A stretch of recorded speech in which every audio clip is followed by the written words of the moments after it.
Hi welcome to my YouTube channel. ಎಲ್ಲರೂ ಹೇಗಿದ್ದೀರಾ, ಚೆನ್ನಾಗಿದ್ದೀರಾ ಅಂತ ಅಂದ್ಕೊಂಡಿದ್ದೀನಿ. ಇದು ನನ್ನ ಫಸ್ಟ್ ವ್ಲಾಗ್. ಸೊ ನಾನಿವತ್ತೊಂದು ಬೆಂಡೆಕಾಯಿ ಪಲ್ಯ ಮಾಡೋದನ್ನು ನಿಮ್ಮ ಜೊತೆ ಶೇರ್ ಮಾಡ್ತಾಯಿದ್ದೀನಿ.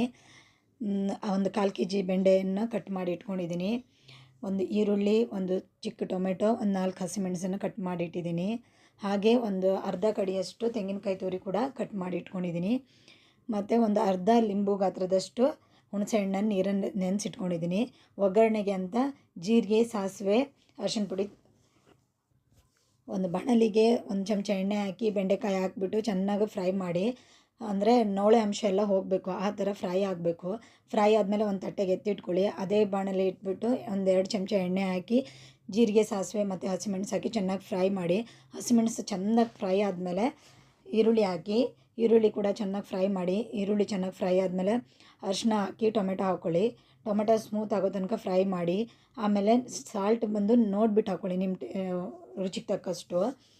ಅದು ಚೆನ್ನಾಗಿ ಮಿಕ್ಸ್ ಮಾಡಿ. ಮಿಕ್ಸ್ ಆದಮೇಲೆ ಹುರಿದಿಟ್ಟಿರೋಂಥ ಬೆಂಡೆಕಾಯಿ ಹಾಕಿ ಚೆನ್ನಾಗಿ ಮಿಕ್ಸ್ ಮಾಡಿ. ಮತ್ತು ಹುಣಸೆಹಣ್ಣಿನ ರಸ ಕೂಡ ಅದ್ರ ಜೊತೆನೇ ಹಾಕಿ ಚೆನ್ನಾಗಿ ಮಿಕ್ಸ್ ಮಾಡಿ. ಮಿಕ್ಸ್ ಮಾಡಿಬಿಟ್ಟು ಒಂದು 2 ನಿಮಿಷ ಮುಚ್ಚಳ ಮುಚ್ಚಿ ಬೇಯಲಿಕ್ಕೆ ಬಿಡಿ. ಮುಚ್ಚಳ ಮುಚ್ಚಿ ಬೇಯಲಿಕ್ಕೆ ಬಿಟ್ಟಾದಮೇಲೆ ಮತ್ತು ಆಮೇಲೆ ತೆಂಗಿನಕಾಯಿ ತುರಿ ಹಾಕಿ ಚೆನ್ನಾಗಿ ಮಿಕ್ಸ್ ಮಾಡಿ. ತೆಂಗಿನಕಾಯಿ ತುರಿ ಮತ್ತು ಬೆಂಡೆಕಾಯಿ ನೀಟಾಗಿ ಮಿಕ್ಸ್ ಆಗಬೇಕು. ಮಿಕ್ಸ್ ಆಗಿ 1 ನಿಮಿಷ ಬಿಟ್ಟರೆ ಬೆಂಡೆಕಾಯಿ ಪಲ್ಯ ರೆಡಿ. ಸೊ ಟ್ರೈ ಮಾಡಿ, ಕಮೆಂಟಲ್ಲಿ ತಿಳಿಸಿ ಹೇಗಿದೆ ಅಂತ. ಪ್ಲೀಸ್ ಸಬ್ಸ್ಕ್ರೈಬ್ ಮಾಡಿ. Thank you so much.